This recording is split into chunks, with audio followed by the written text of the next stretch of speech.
Warning: the show you are about to hear contains muscular, intelligent, and intelligible sexy men discussing B-movies, and will contain movie spoilers. Only one of the previous statements is actually true. You decide.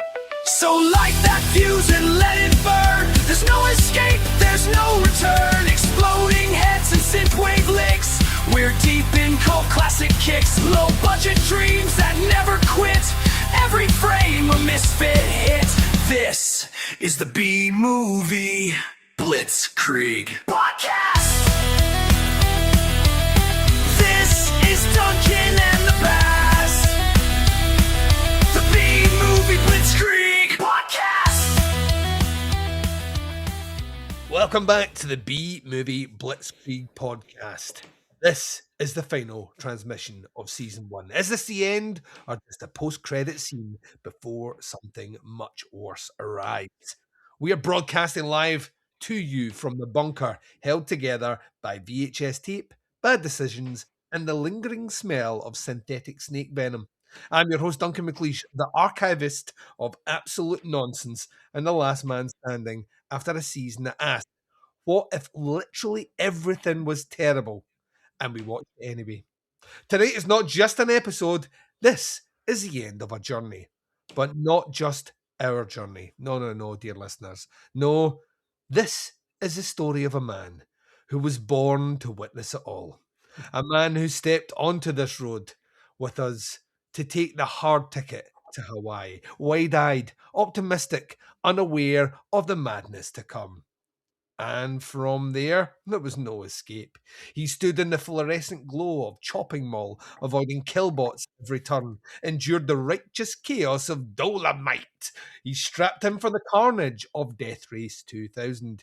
He watched as 2019, after the fall of New York proved, yes, New York had indeed fallen, felt the creeping dread of prophecy, and stared directly into the dimensional madness of the adventures of Buckaroo Banzai across the 8th dimension, and somehow kept his sanity, barely.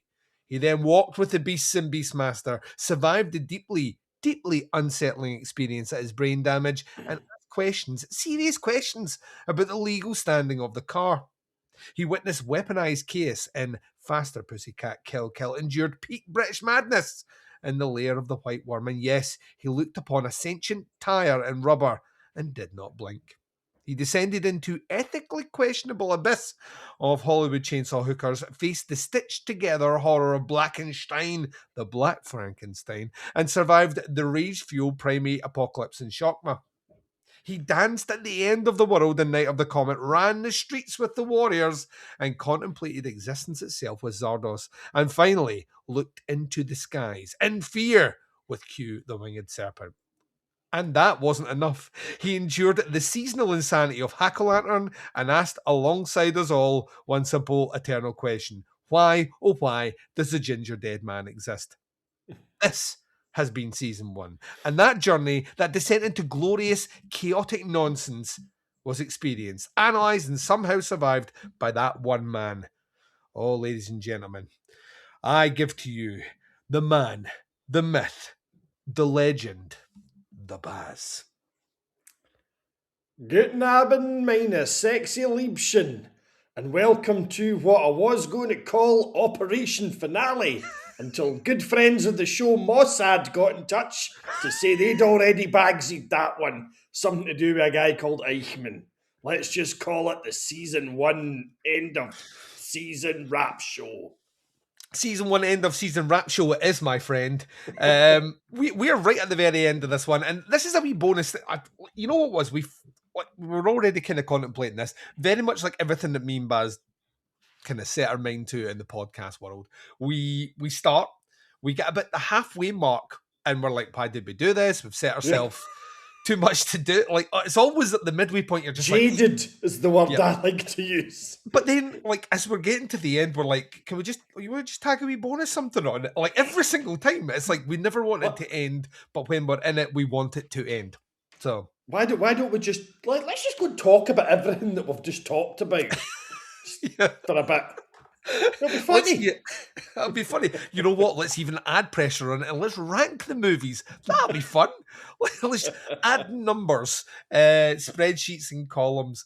Yeah, like this really is just a chance for us to, one, thank you, dear listeners, for surviving the season with us. It feels kind of surreal that season 1 is done, considering, and we're going to get into the next segment here, how this all started. This literally was like an idea in the back of my head where I was like, this could be fun, and I've never done it before, and it will challenge me, and that sounds cool, to be in a position where like we're throwing in extra shit at the end. And also, on top of all of that, to thank the Baz, because I literally, and once again, we're going to get to it, pulled this man out of podcast retirement to join me, and genuinely thought he would get a couple episodes into it before we'd launched the first episode and be like, that, actually, I'm not digging this, let's just...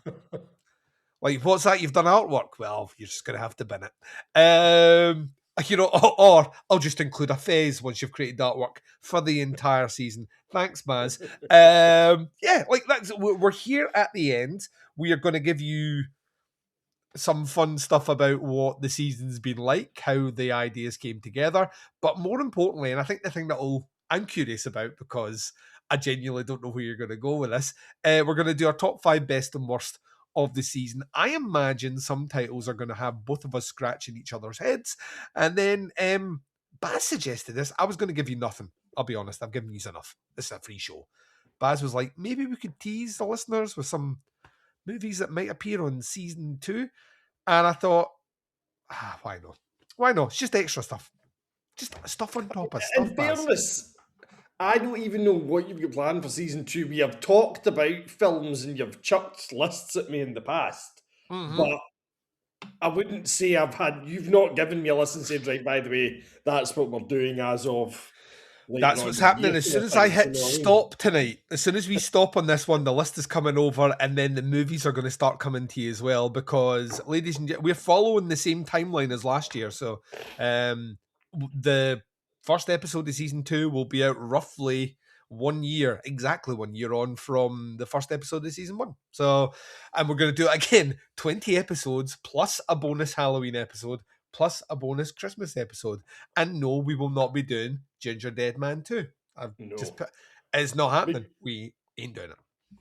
Because remarkably, we actually managed to stick to a schedule. We finished this time round amazingly. Yeah. I put out that when we were recording this, the final episode dropped a couple of days ago, and in the intro of that, I make mention that we had recorded that about a month and a half before the launch date, which is nuts to me. We've never... Once again, we recorded a lot on Podcasts Under the Stairs together, and we had a lot of series that we did and a lot of subsets and all the rest. None of them, even if we started super early, none of them would ever be in a position where on the week of the last episode dropping, we weren't recording that episode. You know what I mean? Yeah, no, it was always a blind panic at the end. Yeah, how are we going to do this? But this time we fucking nailed it, and I think it's because we found our groove, we found our rhythm. But talking about grooves and rhythm, you kind of need to peek behind the curtain to understand what we're talking about. So we're going to take our first break. When we come back, we're going to be talking about kind of how this idea started, how I managed to entice the Baz properly out of retirement, maybe what he thought was going to be realistically the format of the show, how that's changed, and other stuff like that. And we're going to be doing it right after this. And welcome back to a segment I've called From Bargain Bin to Battlefield. Ladies and gents, this is a little bit about... So, I have... Get comfortable. I'm assuming if you're watching this, the majority of people that are watching this have checked out something with me and Baz before. I think most of these come across that way. If we've gathered new listeners, amazing.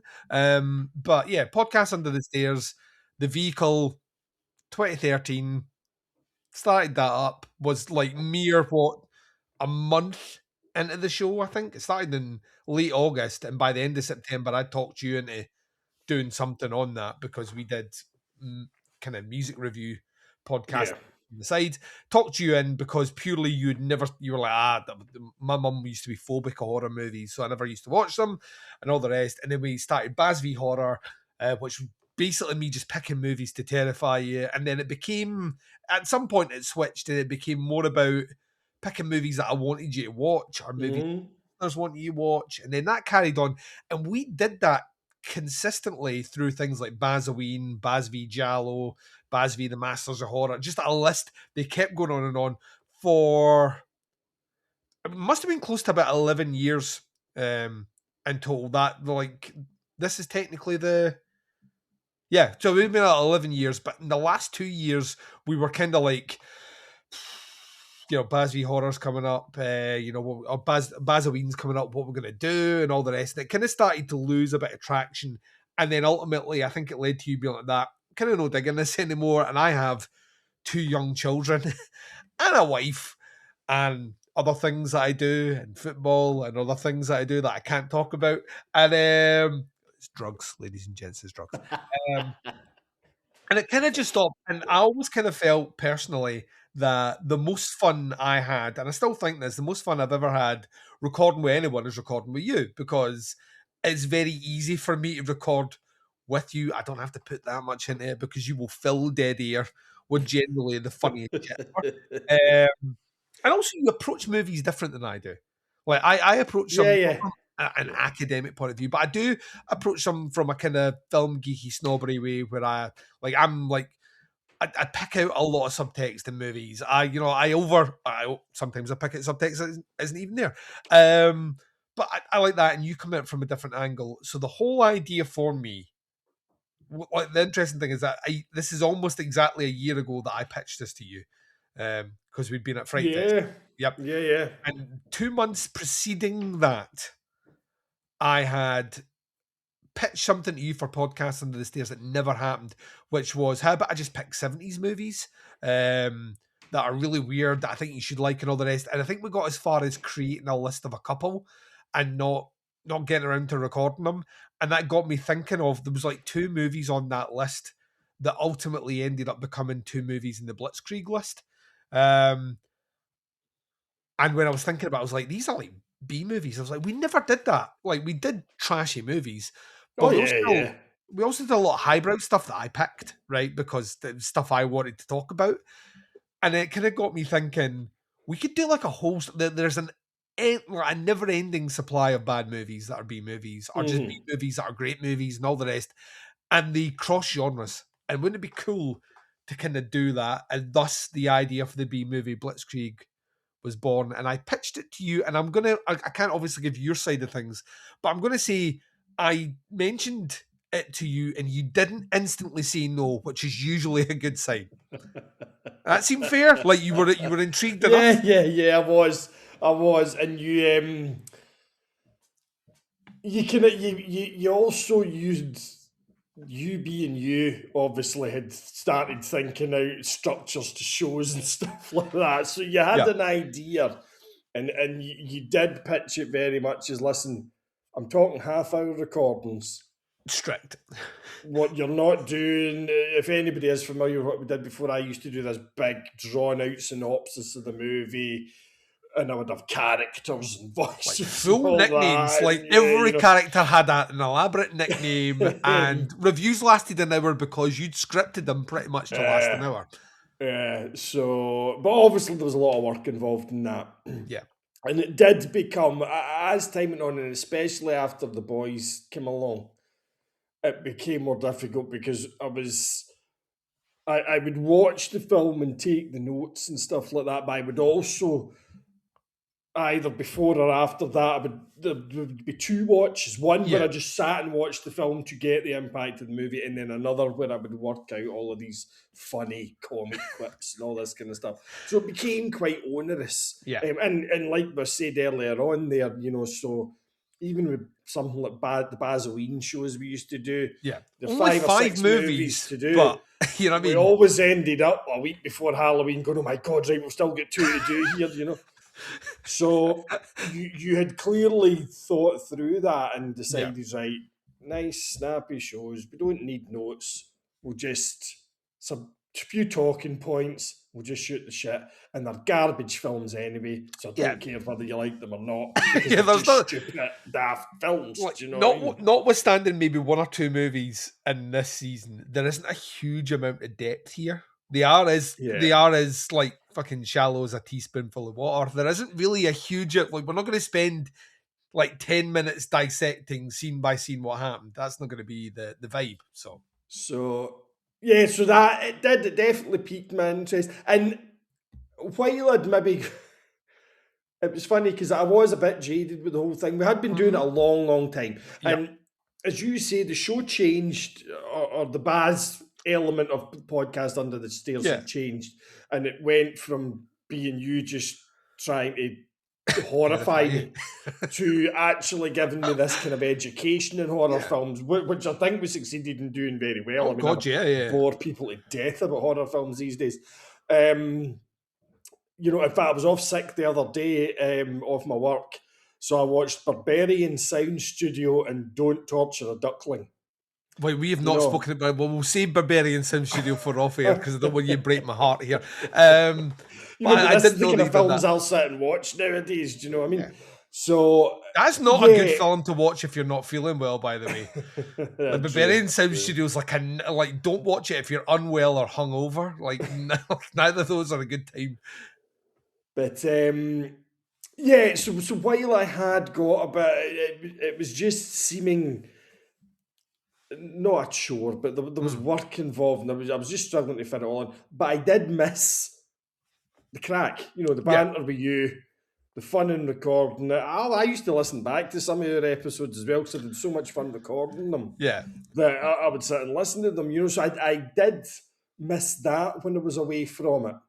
And occasionally I would maybe come back onto the podcast Under the Stairs, but we'd throw a wee kind of one-off thing if there was a particular film. Maybe we started doing like episodes on like murder documentaries or crime documentaries that were like centric to Scotland or had like a Scottish connection, which was also a ton of fun. But it was great. Yeah, I thoroughly enjoyed that. So I think I was kind of ripe for the picking, if you like, but I think we had to get the format. We had to do this right, because if we I think if we tried to repeat what we'd done before, I would have phased out real quick on it, I think. Yeah. And so you'd pitched it that way, you know, just short, snappy films, half an hour. Want to do video stuff, so we'll just keep it to half an hour and we'll have little soundbite videos I'm going to put up. And I'm kind of going, right, we'll try this. We'll see how this pans out. But I will say, the master stroke you had was the first movie you picked. Oh yeah. If you go in strong, so and it just worked, and we got a format and we nailed it. I mean, we do all this pretty much in one take. We split it up into like 4 segments, but after, I mean, a show's half an hour long. At the most, the recording time is maybe 40 minutes or something like that. I think the longest one I've had longer sometimes before it. Yeah, I think the most I've had to edit out of an episode is probably about 6 minutes. So they've never really went much longer than that, and those tend to be like points where we don't go anywhere or something along those lines, or we're repeating ourselves or whatever. But the first episode we recorded, which was Hard Ticket to Hawaii, came in at exactly 30 minutes. That recording was bang on. Nothing was edited from that episode. And I remember thinking to myself, we can fucking do this, man. We can, because every other episode me and Baz have ever recorded had went well over an hour and a half. So long. But we nailed it. And I picked it because, one, because it's fucking awesome. But 2, I genuinely felt like if I was to try and describe a B movie to someone, Hard Ticket Hawaii kind of ticks the brief, because it really has everything. Like, it is over the top action, a silly plot, weird, nothing makes sense, nothing hangs together, and there are so many moments in that where you're like, that's a weird choice. Why did you do that? Well, it's funny because at the end of it, I remember kind of thinking, because I'd heard the term like a B movie. Yeah. I thought it was just kind of cheap rubbishy movies, but having watched that, and I did talk about this on one of the episodes, when I was young, because my sister was so much older than me, and she had lived up in Glasgow, and as a kind of 10, 11, 12-year-old, I would travel up and stay an odd weekend with my sister kind of thing. And she had a video recorder and was a member of a video club in Glasgow. We didn't have a VCR at home at the time. So, my sister would hire films for me and take me to the shop and all that, and wasn't quite like you, but, I picked films. And I think a lot of the ones I picked, I just liked action films, like punching and all that kind of stuff, And so I was picking it by the cover. And a lot of these films that I had seen were probably B movies. Things like The Bronx Warriors was the one that I quoted to you, kind of thing. And watching Hard Ticket to Hawaii, I kind of immediately went, "Oh my god, this is these films that I used to watch with my sister." No, I hadn't seen Hard Ticket to Hawaii, it had to be said. So that kind of hooked me in a bit as well. Yeah. And the fact that we were bang on the half an hour. We're chatting shit before it and after it and so on, but the actual guts of the recording, I think, took 35 minutes. And what you actually had for the show was bang on 30. So that worked. And all I had done was sat and watched the film, and I created like a little template, like rad, sad, bad. Plot summary, and the plot summary is 5 lines long. It's not like anything I did before, and a bit for funny lines. And I would just sit with that on my phone and briefly pause it, type a wee thing in, and then just watch again. So it wasn't that way that I was interrupting the flow of the film. And even if I did, they're not that good. So it doesn't matter, And so I was just watching one at a time.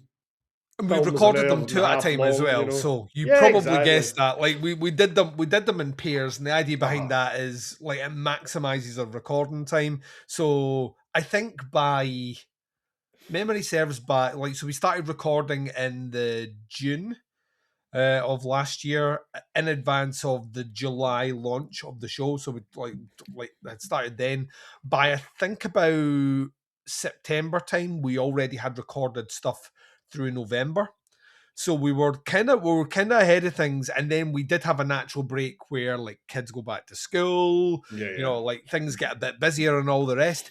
But even then, like when we swung into the beginning of this year, we were like 2 recordings to do, and then that's us done for the end of March.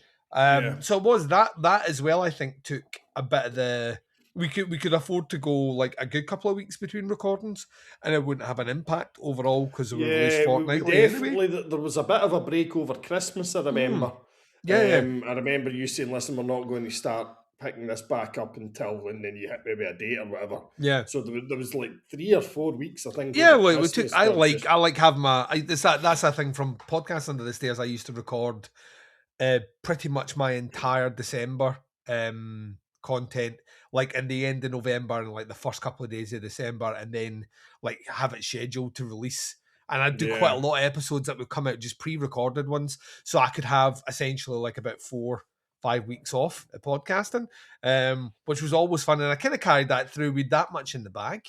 And I can't stress that having done this has made me excited to kind of start like finishing off things that I hadn't finished on other shows, and just generally kind of get back into doing reviewing, which I kind of lost my interest in.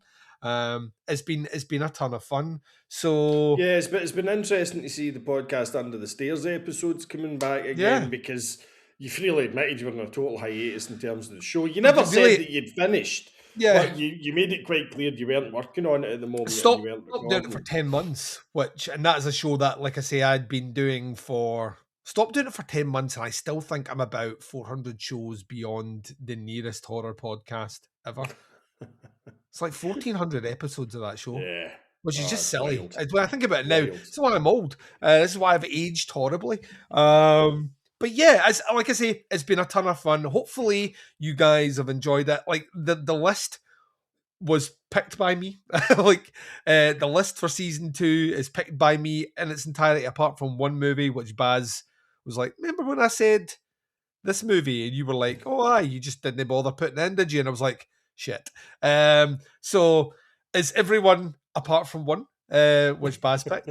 I've already got a season 3 list already done, so that's God stuff. damn it. Oh yeah. Like I'm thinking, if I just get the lists in, if we never even get to them, that's fine. But I don't have to think Yeah. about them. So all of that, I'll give you a laugh because of the way my brain works. Not only have I like a season 2 and a season 3 list done, I have the release dates for all the episodes and all those seasons done as well through like 2028. So fuck it. We're going to take a That's short break. totally normal. That's just what 100%. normal people do. There's nothing this is- weird about that at all. If you know me, if you don't know me by now, No. you'll never know me, Baz. We're going to take a short break. When we come back, I'm going to pose the ultimate question to Baz. He's kind of touched on it.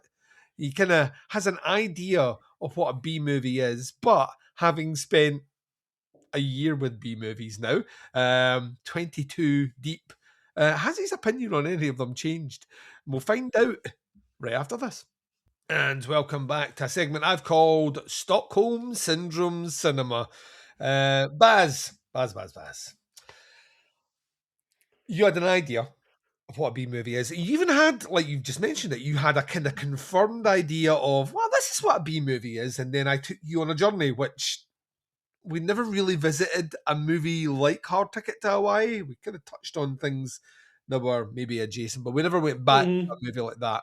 So Yes. my question to you is, with that understanding of what B movies were like after that first viewing, having now completed where you are in them, do you have a view on what makes a good B movie?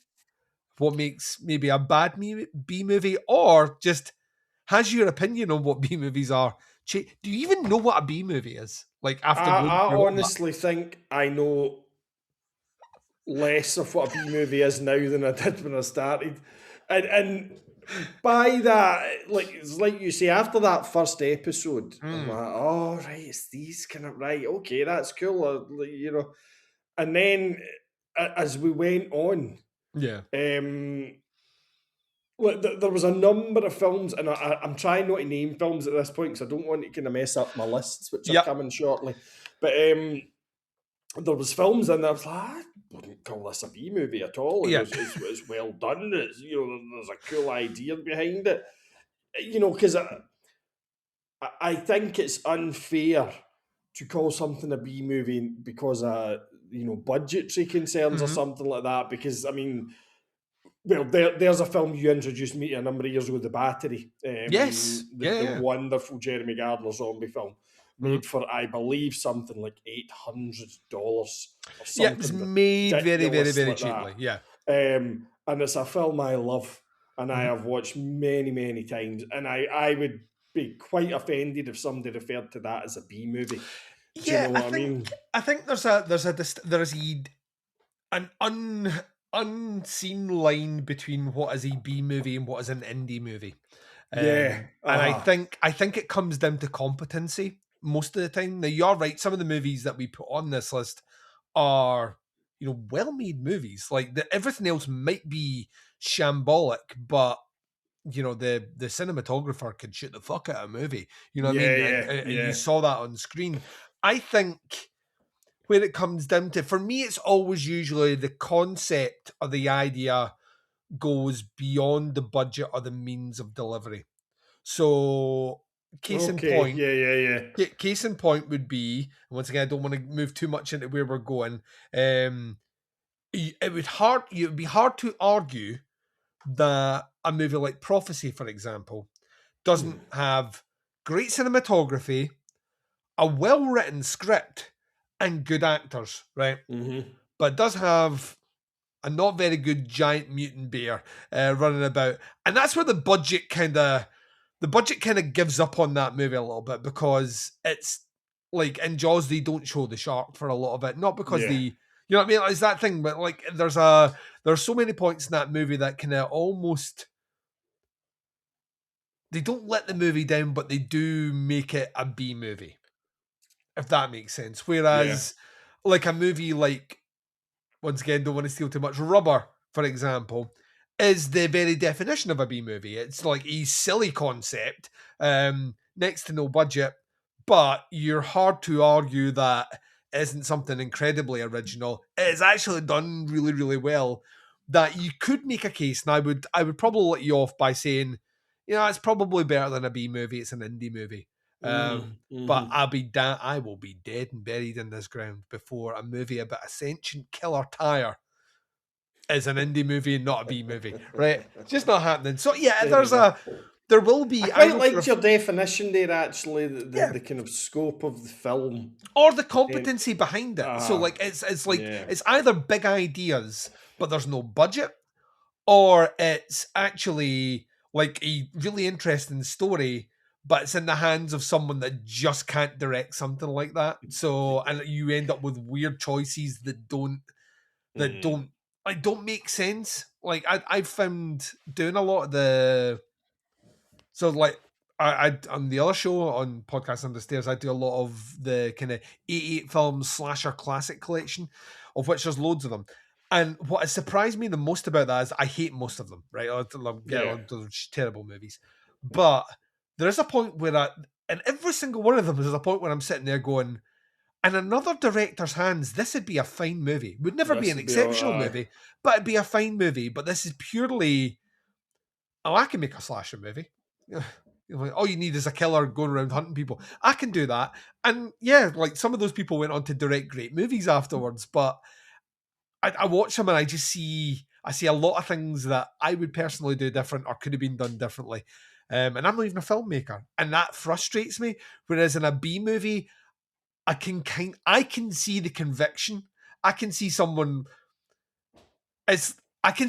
trying to make a great movie, but they're just not that guy. They're just not that guy at all. It's like me trying to put up like a shelf in the house. I'm not that guy. That shelf will be squint, right? I'm just like just not my forte. Is anything DIY or house related? It will not happen. It will be awful, right? But like I know if I put a shelf up, I would sit there and think to myself, I did that. And I think there's a lot of directors that are out there going, well, yeah, I made that movie. I made a movie. And then I watch it and go, like, I can see the passion in it, but like, you thought this was going to be good. Like, you thought this is good. You thought you were going to be a big shot after that. So it's kind of that's where B movies fit in. And I don't know. I guarantee we got other people on, like film historians or whatever, to look at our list. There's going to be arguments about it, but then that comes down to subjectiveness. We've talked about what defines a horror movie. You know what I mean? It's all this stuff. There's arguments about everything. You did a huge retrospective on the films of Brian De Palma. Do you know what I mean? And you had umpteen arguments with people over that. It's art at the end of the day. I never. It's art at the end of the day, so it's entirely subjective. I will say I found this experience really quite interesting, and also it has kind of opened up like a little kind of niche. It's like I can kind of see that this B movie niche. And like if you go through that list that we did, there's science fiction, there's horror, there's fucking pulp erotica, there's every genre, from one extreme to the other, but they are all kind of captured in this thing, and I find that quite interesting actually, and it's made it quite enjoyable for me, kind of thing. Yeah, we're gonna like when we discuss the list. In the next segment, when we go back through all 22 movies that we covered, you will see that they are literally all over the place. And when I share the movies for season 2 off here to Baz, because it's all hush and secret, you'll see that just continues. It doesn't stop. It just continues on. We just widen things out and keep widening things out. Let's get into this, because I'm curious to see at the end of this what you actually really liked, and what you didn't like. And I'm also going to say that there's a couple of movies that made my like best list that I don't love, but there's a lot more that I dislike below that. Like, yeah, they kind of yeah. force them into your 5. I wonder if that's the case with you. So we're going to take a break. When we come back, we're going to be talking about our top 5 best and top 5 worst of season 1. We're going to be doing that right after this. And welcome back to a segment I've called 5-Star Trash and 1-Star Nightmare. We are talking about our top 5 best and worst of season number 1. Now we're going in reverse order, so we're going to start basically our 5th least favourite down to our least favourite. We're going to do that the same in the best category. Baz, you're going to kick us off though with your number 5. Pray tell, what was your number 5 least favourite from season 1? So, in with a bullet at number 5 is Night of the Comet, which I know is probably going to upset friends of ours, but I don't care. Obviously, that was kind of later on in the season that we did Night of the Comet, and I just there was holes in that film that I couldn't get past. Yeah.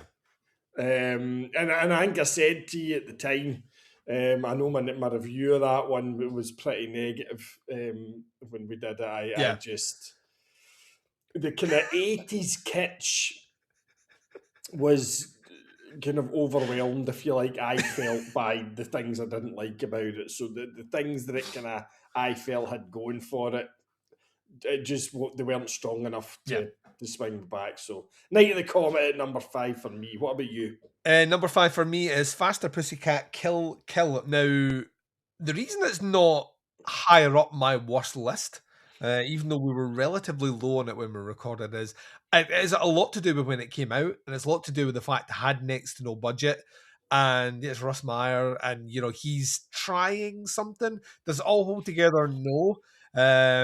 It doesn't really at all, and it is very one-dimensional. But the editing's really cool. It's like really ahead of its time in the editing side of things.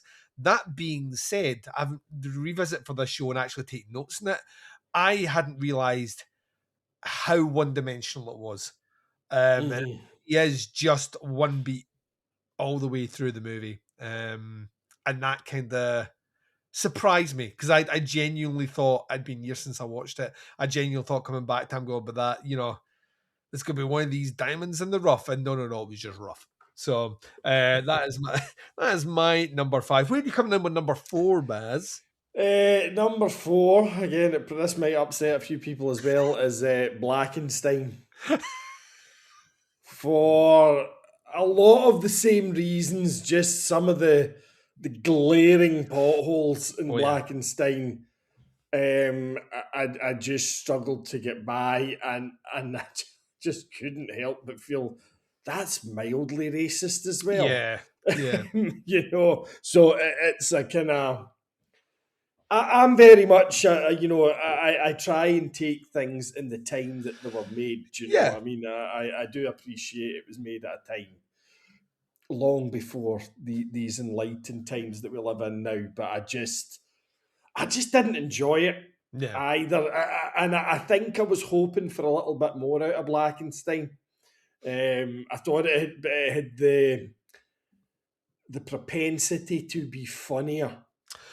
Yeah. And it wasn't. Yeah. It's played straight. Disappointment there. Yeah, exactly. Played very straight, and it's a ridiculous premise. And that's the thing. Could I done. Interestingly enough, I'm going to get to it's higher on my list, and it wouldn't have been had I not recorded with you and you pointed out some of those racial undertones that I hadn't picked out before, and I was like that. Right. Actually, no, this is. So the white man he's like what? This is troubling. This is troubling. Listen, I'm reevaluating my entire viewpoint on this movie. My number 4 is, I think it has the highest boob count of all the movies in here, which maybe pushes it higher for you. I don't know. Hollywood Chainsaw Hookers. Now, coming at this one, utter trash. I knew it was an utter trash movie. And yeah, I could not in good conscience say that I enjoy watching Hollywood Chainsaw Hookers. It is pure trash. It's cheesy, but it's not very good. So when it came to creating a list, it's one of those ones where I think it was always going to be in my top 5 worst for the year. And it was originally higher up. And then I was thinking back over our discussions and ultimately ended up at 4. So there we go. What you got at 3? At 3, and you are going to hate me for this, and this was much higher up this list. So this slipped down. Number 3 for me is Zardos. I knew you were going to fucking say that. Yes, that is wrong. That is not. I fucking hated that film, man. I just hated everything about this movie. Everything about it. But when I went to do the list, I put it down at number 1. And it wasn't till I had actually kind of thought through some of the stuff. Once I thought about it rationally, I was actually like, right, okay, that's worse. But I don't know, there was something about the kind of... You didn't have like an enjoyable second with that movie at all. No. And it reminded me, I can't remember if I mentioned this on the show, but it reminded me a lot of The Prisoner, the 60s. Was it Patrick McGee? You know, where he lives in the wee island and the big white ball bounces about. Yes. Right. My father-in-law thinks that's amazing. Like, I remember my wife and her sisters getting him the box set and all that. Fucking trash, Jenny. What are you talking about? And Zardoz reminded me a bit of that. And yeah, I fucking hate Zardoz. I'm not upsets me greatly. Justify it any more than that. I would say that you're number 3. I was going to say that maybe your view, your opinions. Criticize me. Well, no, I was going to say that maybe your views and opinions are wrong, but had you not had views or opinions, then I wouldn't have Blackenstein at my number 3. And like I say, it would have come in at number 4 for me. And then when I thought back over, I was like, well, Chainsaw Hookers, it's cheesy and it's fucking exploitive. It's basically softcore porn, but does it have the racial issues that No. So Blackenstein goes in at number 3. Yeah, it's just a ponderous. Like, I think you hit the it is a movie that is crying out for a bit of humor, and it isn't there at all. And as a result, and yeah, look, dare we mention Tiger Leg, which is just basically someone face painting a leg, and it's not very good. Do you know that's the only thing I think I liked in the film. That's the only thing you like, just because it is so daft. It's like, yeah, he's got a leg of a tiger. And so, yeah, that's my number 3. Where are you coming in with number 2? So number 2 is actually one that you've already mentioned, and it's Faster Pussycat Kill. Right. While I hadn't seen it, I was aware of the film. I think mostly through, I think I said at the time, I was aware of the name because of the band. Yes. And I remember looking into why the band had this weird name and it was this Russ Meyer film. And I seem to remember Alex Cox talking about Russ Meyer films. He will 100% have done that at some point, yeah. When he did the Videodrome series on Channel 4. Was it Channel 4? Well, whatever. When he did the Videodrome series. And it just wasn't what I was kind of expecting. And I do... A bit like yourself, I can appreciate how subversive this film must have been at the time. Yeah. Do you know what I mean? And I do try to take that into account, as I do with a lot of films. Like we did Psycho years ago. Yes. And Rosemary's Baby and stuff like that, when we did a season of them. And I am able to say, well, yeah, the effects or whatever aren't great in it and that, but it's, you know, it's fucking... But like there's nothing whatever, like, you know? there's nothing like this in 1960, for example, with Psycho. But just the tone and everything, I found it weird and just I really, really didn't enjoy it. I also found it probably the most boring of all the films that we did. It's not the worst because there's one above it, obviously, but it was pretty boring. I remember kind of struggling, like, is this thing not nearly finished yet, you know? So that's my number 2. What about you? It's a number 2 for me. Interesting you talked about boring. This movie hits hard and then just sustains its terror, quote unquote, for the entire length of the movie, just repeating the same things over and over again, to the point that I checked out very quickly. And I'd forgotten how long this fucking movie is. It is like over an hour and 45 minutes. It's Shakma for me at number 2. Shakma is a long movie. Yeah. I I'll feel give you that. every second of that movie. And once you've seen the killer monkey throw itself against like a door once, and then you realize that you have to then go through that for the next hour and 25 minutes of him just hurtling himself at doors again and again, it just loses all impact. Bizarrely, there was something about the monkey and the doors that just endeared itself to me to an extent. I don't think it was a good film. Don't get me wrong. But I couldn't bring myself to put it on my bad list just because I thought the monkey's fucking mental and full of drugs. I think it has, but that recording has maybe my favourite ad-lib line of any recording we did, which you say it hurtles itself down the corridor like a red-arse torpedo. Yeah, and that about ended me. You see it on the recording. I'm a broken man after he says that. So yeah, that's my number 2. So I'll be surprised if we don't both have the same number 1, because neither one of us enjoyed this movie a second. So give me your number 1 then. I don't know if we have landed in the same one here, by the way. I will be fucking shocked and appalled if this is not your number 1 worst movie. What have you My number 1, and I hate this film, is Brain Damage. That's your number 1? No, there's I hate that film. Hated it. Everything about it. I really just garbage. Just utter garbage. See when I realised, that's when Zardoz slipped down my list. Right. There was that Brain Damage thing. Yeah, that can suck my dick. Oh yeah, we're totally not in the same number 1. Number 1 for me with a bullet is The Ginger Dead Man. That movie is not even a fucking movie. It is like, and for years, people have been trying to get me to review that movie, and I thought this would be the best environment to do it. And like, there's just not one redeeming feature about it at all. I absolutely for me, I just couldn't bring myself to do it to the Busey. That's not enough excuse. It's enough for me. I could bring myself to date Sean Connery, but not the Busey, man. Right. So as a recap, give us your top 5 worst 5 to 1. 5 Night of the Comet, 4 Blackenstein, 3 Zardoz, 2 Faster Pussycat Kill, and number 1 with a goddamn blue jobby shaped bullet is Brain Damage.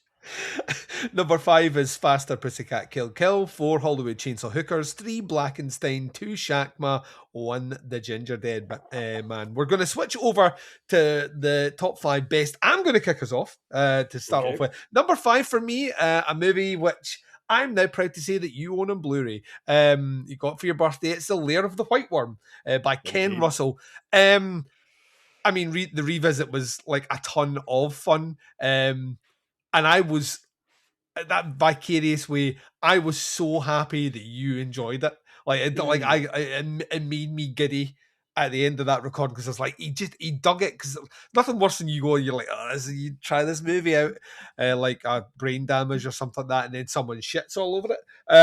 So yeah, it's great. I think it's everything that you want from like the B-movie oeuvre that we have just now, because it has like actors that went on to actually do things. Yeah, totally. But strangely, never talk about this movie. I wonder why. So yeah, for me, number 5 is Lair of the White Worm. What you got number 5? Number 5 for me is The Warriors. Yay! A film I liked. I think it was probably the only one that I had seen before. That's right. Yeah. Although it wasn't a film I had watched repetitively as a child, kind of thing, but I had seen The Warriors before. But I really enjoyed it, and it was interesting watching it in this kind of genre thing that we've done here. and comparing it to other films, you can actually see, it's not a bad made film at all, actually. Mm-mm. I mean, there are no big name actors in this, but they carry their scenes, do you know what I mean? There's bits in it, obviously, but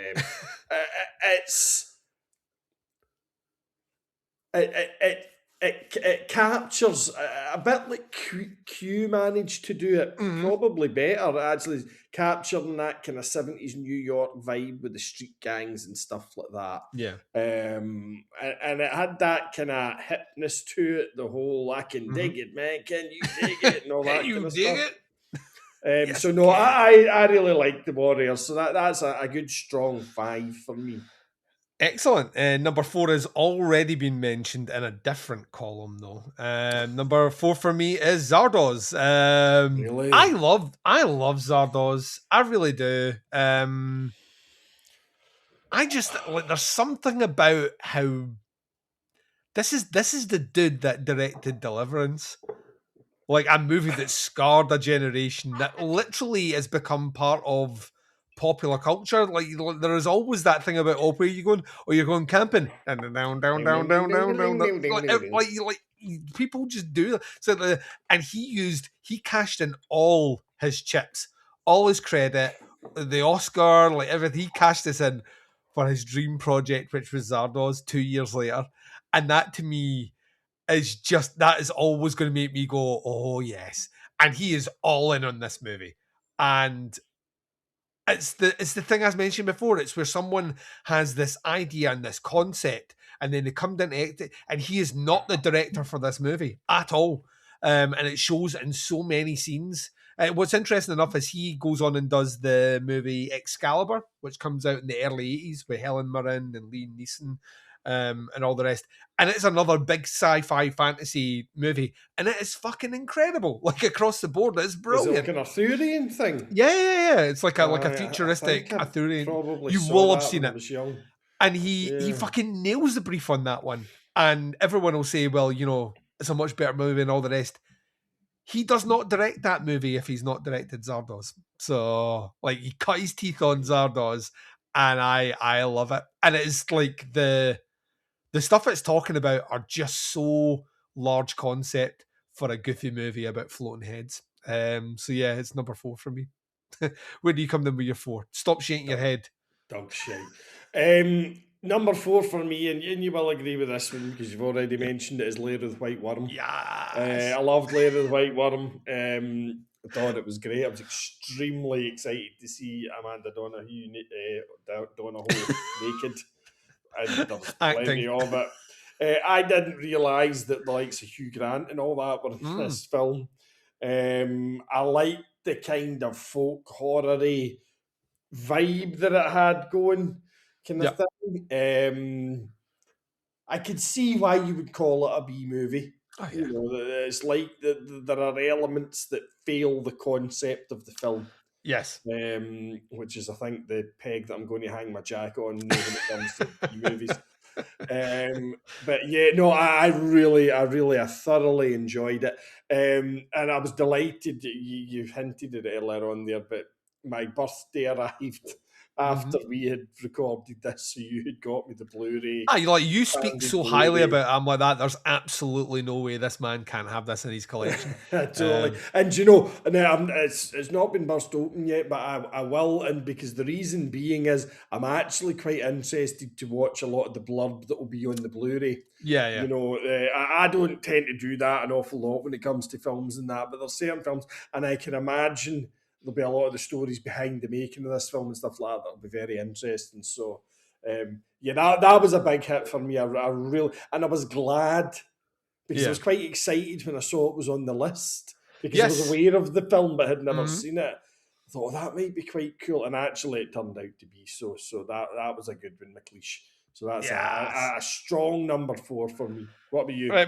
Yeah, my number 3, you've already mentioned, is The Warriors, which when I came back to watch it, I was like, this is just a fucking great movie. Great film, front to back, this is just, there isn't a second of this movie that I dislike. And I think I said it in the recording, it makes, having revisited it for the first time in a while, the first thing that came into my head, and I think I thought this the previous time I'd watched it, is, why is it taking so long for me to get to watch this movie again? Like, that's on me. And I feel the same way again. I could easily just sit down right now and watch The Warriors and I'd be happy about it. Yeah, it's, totally.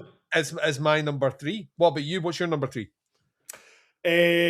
My number 3, but we've already talked about it earlier on in the show. It's Hard Ticket to Hawaii, which is a film I'd never even heard of. Never heard of this film. Absolutely fucking insane. But okay. I had so much fun with it, and it's one of those films that kind of reminded me. Do you know what? We spent so many years on the podcast Under the Stairs doing deep dives into films, into genres. You taught me an awful lot about cinema. I didn't. Wasn't that minded. And sometimes you kind of forget, you know, this is supposed to be an enjoyment. It's supposed to be, you just sit. And I sat and I watched this film from beginning to end. And it was just nuts and funny.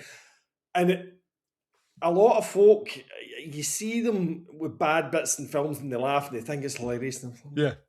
It's just fucking Is bad. it that funny? You know? But this just had that, I don't know what it was, a wee umami.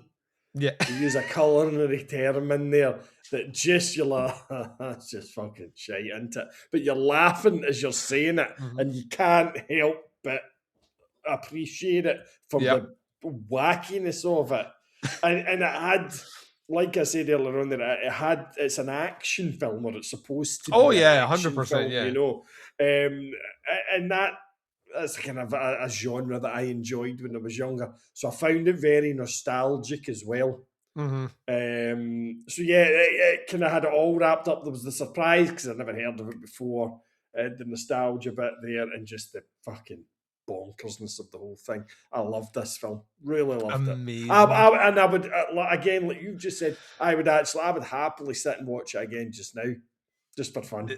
There you go. Hard Ticket to Hawaii in for number 3 for the Baz. Number 2 for me is the most original movie of all the movies we discussed. It's Rubber. So I stand by it. Every time I watch it, I like it more than I did the previous time I watched it, and this time was no exception. I think it punches so far above its weight. It's nuts. It really, really is, and I will say no more about that. And I will hand over to you. What's your number 2? Rubber. I think I'm going to be bold here. I think we might have the same number 1 as well, actually. Possibly.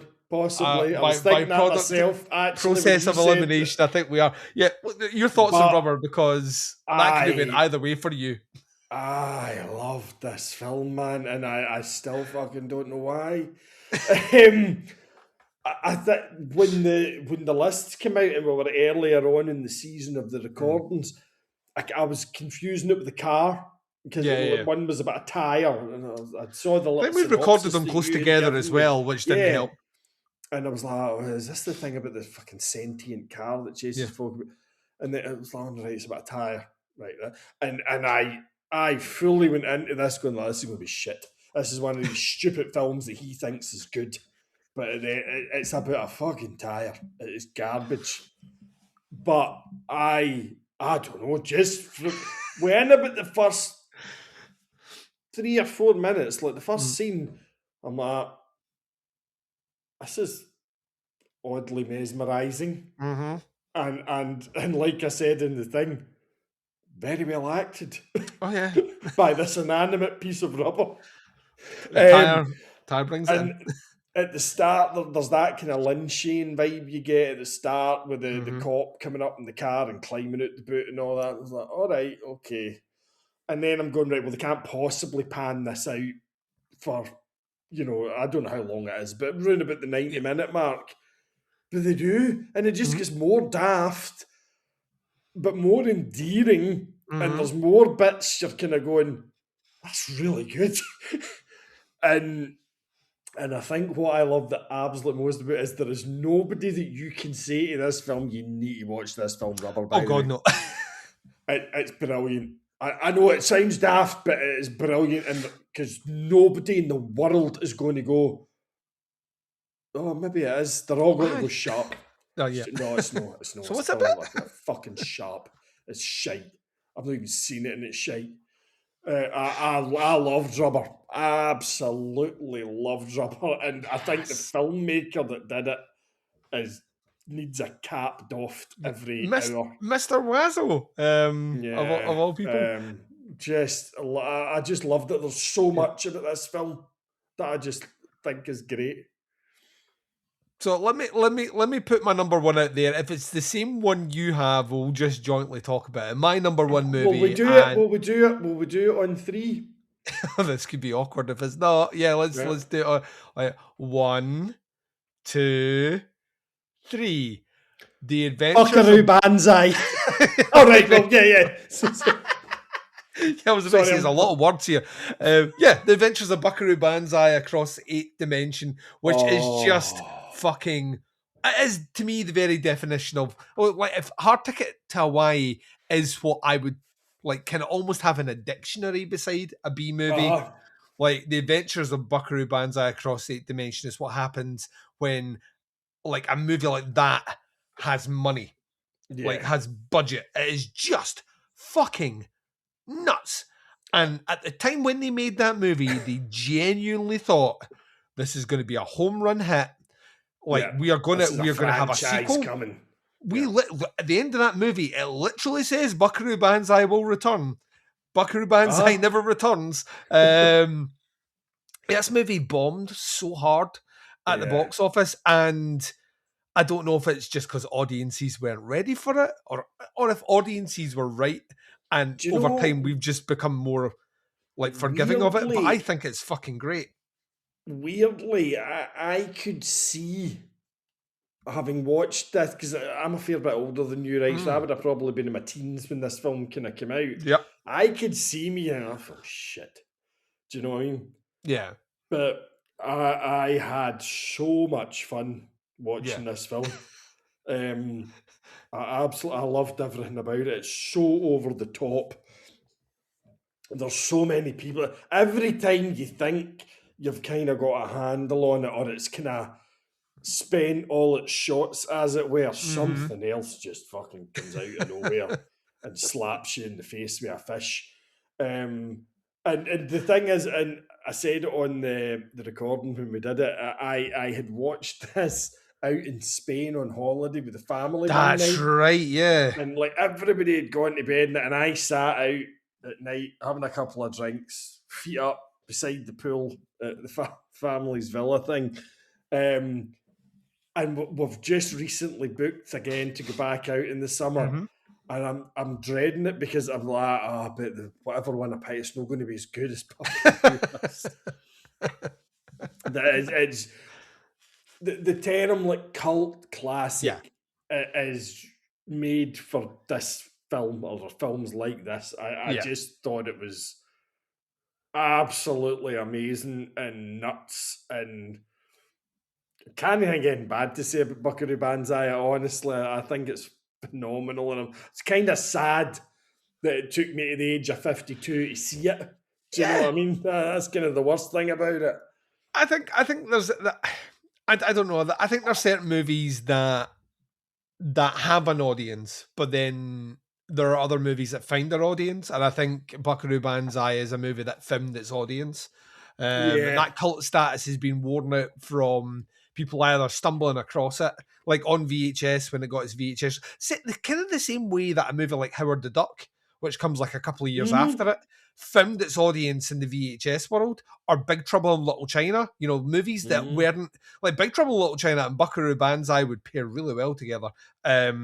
But like there are movies that come out that the studio thinks are going to be huge. They flop, and then they have done more than their business many times over through VHS rentals, into Blu-ray purchases, and Blu-ray. You know, it's that thing that is people that you saw it then, you show it to your friends, or you hear about it by reputation or whatever, and they carry on from there.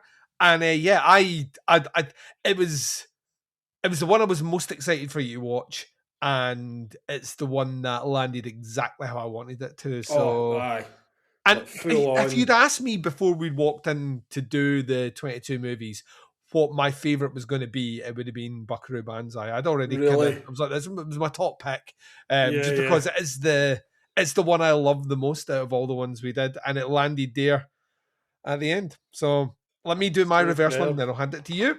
So number 5 for me, Lair of the White Worm. Number 4, Zardoz. Number 3, The Warriors. Number 2, Rubber. And number 1, Buckaroo Banzai. Baz. So it's a frighteningly similar list, actually. Yes. At number 5 for me was The Warriors. Number 4 was Lair of the White Worm. Number 3 was Hard Ticket to Hawaii. Yes. And then number 2, Rubber. Number 1, Buckaroo Banzai. So there we go. So that is it. Our top 5 best and worst. Yeah. I'll tell you right now, that top 5 for both of us, minus Zardoz for you, is a thumping good time. It's a thumping good time. Really is, man. We're closing the door on those movies there, and we're going to take a short break. When we come back, we're doing a very short segment where I'm going to tease a few titles that are going to be appearing in season 2. We're going to do it right after this. And welcome back to a segment I've called Coming Soon. Probably against our better judgment. Baz, just when you thought it was safe, season 2 is already loading in the chamber. Just when I thought I was out, pull me back in. Pulling you back in. The first 2 movies I'm going to mention here are essentially the first 2 movies we're recording, right? Okay, right, all right, okay. I'm giving you a few. There is 22 movies, so I'm giving you a few. Yeah, because we're not given the full list. No, tonight, God, so. no. There is a smattering of them based through, and I've tried to pick ones that cover slightly different genres within the oeuvre as the B movie. So we will be opening season 2 with Birdemic, Shock and Terror from 20. I can already tell in your face you have not a clue, right? Birdemic is a notoriously bad movie, right? Notoriously bad movie. A little teaser synopsis for you. Where the birds aren't just angry, Baz, they're aggressively low budget. Witness nature fight back with PS1 level of special effects and coat hangers of doom. Alfred Hitchcock is spinning rapidly. Yeah, imagine the birds, but just really bad. So that's where we're going. We are pairing that up. So episode number 2, and this is where I get you back in. Samurai Cop from 1991. He's a cop. He's a samurai. He's actually neither of those things convincingly. You're gonna love it. That sounds all right, actually. Watch the trailer for Samurai Cop, featuring wigs with their own acting credits and dialogue that feels legally questionable. So that's our episode 1 and episode 2. Now the rest, these are a kind of smattering of what you can expect through this. Okay. And we had Prophecy, which is what we both said is a handsomely made movie, if not that was a decent one, actually, Prophecy. Well, let me hit you out with one right now that I love this movie, so I'm putting on here purely because it is a B movie, but I love it. We are doing Kingdom of the Spiders from 1977. Okay. William Shatner versus Far Too Many Spiders. What stars... It's full chat, by the way. It's amazing. Nice. What starts as mildly inconvenient quickly escalates to burn the entire town down and salt the earth. It's Kingdom of the Spiders from 1977. Maybe my favourite ending to a movie. I can't say of all time, but it's up there. It's in my top 10 favourite ends to a movie. We're pairing that, obviously not back to back, but in this season we'll be doing The Kindred from 1987. That's the name. It's not a film I've seen, but the name is familiar. Yeah, this also has a notorious reputation. Family secrets are bad. Slimy, tentacled, lab-grown nightmares. Slightly worse. Proof that you should always read your mother's scientific notes before she dies. That's all I'm leaving you with. Just enough to tease you in. And then we just need the full-on cheese and a bit of the punk to make Baz happy. 1987's Surf Nazis Must Die. The title tells you everything. Surfboards, gang, post-apocalyptic beaches, and somehow it only gets more unhinged from there. So we're doing That that. one has got. I've heard of that film. I don't know anything about it, but I've heard the name. Yes. But that's piqued my interest. Yep. And then the last one I'm going to mention, we mentioned already in our Q the Winged Serpent one. So I kind of spoiled this one already. We will be closing out season 2 with a movie that I genuinely adore. I've guested on about 17 different podcasts, and I've reviewed this, and it's not PCs. But the theme of this movie is like enough is never enough. We're going to be covering The Stuff from 1985. It's delicious. It's addictive. It's alive. The ultimate warning against blindly consuming mysterious white goo. So naturally, everyone eats it anyway. A film you recently gave me on Blu-ray. Because I upgraded to 4K UHD, and a movie that does not deserve to be out on 4K UHD. It does not deserve to be in that quality. As Well, once again, that'll be getting put away. I have my little pile do not of watch Blu-rays that I've not yet watched, most of which are ones that you have given me, and that's it. So that's getting put away then. That's January. Realistically, that'll be January next year. We're recording that. So yeah, there you go. Just a little tease for you. You can expect movies like Birdemic, Samurai Cop, Kingdom of the Spiders, The Kindred, Surf Nazis Must Die, and The Stuff, which is really, I've given you 5 titles, so you could say that's pretty much a quarter of what you're going to get in the season, but I'm going to tell you I've left so many titles out that you are in for a good time. And with that, ladies and gents, that brings us to the end. This is the end of another season, only with worse CGI than the previous one. Yeah, I mean, what to say? It was a season defined by ambition, confusion, questionable acting choices, and an unwavering commitment to the bit. We have seen things. Oh, yes, we have seen things. We've endured things. By God, our endurance has been tested. We have desperately tried to make sense of these things that fundamentally reject all common sense. As always, a massive thanks to the Baz, a man who stared directly into the abyss of B cinema and has agreed to a maximum of 3 seasons. And yes, Baz, before you ask, the check is in the mail. We will be back. Still waiting on the last 11 years worth of checks, McLeish. In the mail, Baz. We will be back in July 2026, so about 4 months from now, with season 2, episode number 1, Birdemic, Shock and Terror. So until then, keep your budgets low, your expectations lower, and remember, here at the B-Movie Blitzkrieg, the bizarre meets the brilliant.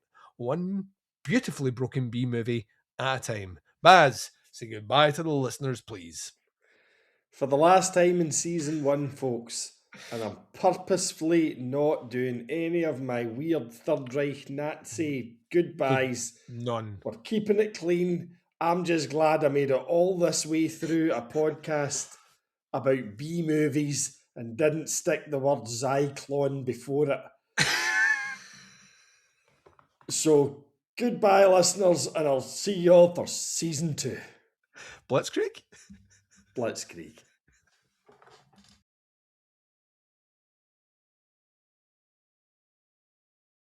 I'm your host. I'm going to do that whole thing again. Going to do the whole thing again. Send to yourself. That's too much pressure. Right, here we go.